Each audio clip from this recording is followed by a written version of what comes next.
தமிழ்நாட்டில் சாதிவாரி கணக்கெடுப்பு நடத்துவதற்கு அதிகாரம் இல்லை என முதலமைச்சர் மு.க.ஸ்டாலின் பொய் சொல்லி வருவதாக குற்றம் சாட்டியுள்ள பாமக தலைவர் அன்புமணி, திமுக அரசு சமூக நீதிக்கு எதிராக செயல்பட்டு தமிழ்நாட்டு மக்களுக்கு துரோகம் செய்து கொண்டிருப்பதாக கடிந்துரைத்துள்ளார். சாதிவாரி கணக்கெடுப்பு நடத்துவதற்கு மத்திய அரசுக்கு மட்டுமல்ல, மாநில அரசுக்கும் முழு அதிகாரம் இருக்கிறது. மாநில அரசு கொள்கை முடிவு எடுத்திருக்கின்றார்கள். அவர்கள் கர்நாடகாவிலே சாதிவாரி கணக்கெடுப்பு தாராளமாக நடத்தலாம் என்று கர்நாடகா உயர்நீதிமன்றமே தீர்ப்பு வழங்கியிருக்கிறது. இதற்கு பிறகும் தமிழ்நாட்டின் முதலமைச்சர் திரு ஸ்டாலின் அவர்கள் எங்களுக்கு கணக்கெடுப்பை நடத்த உரிமை கிடையாது, அதிகாரம் இல்லை என்று சொன்னால் நிச்சயமாக அது மக்கள் ஏற்றுக்கொள்ள மாட்டார்கள்.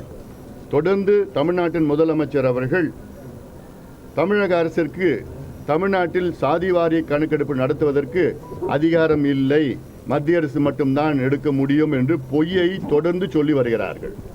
சட்டமன்றத்துக்குள்ளேயும் வெளியேறும் இந்த கோரிக்கை தமிழ்நாட்டில் அனைத்து கட்சிகளும் அனைத்து சமுதாயத்தை சார்ந்தவர்களும் கோரிக்கை விடுத்துகின்ற நேரத்திலும் சமூக நீதி என்று பேசுகின்ற திமுக அரசு சமூக நீதிக்கு எதிராக செயல்பட்டு கொண்டிருக்கிறது.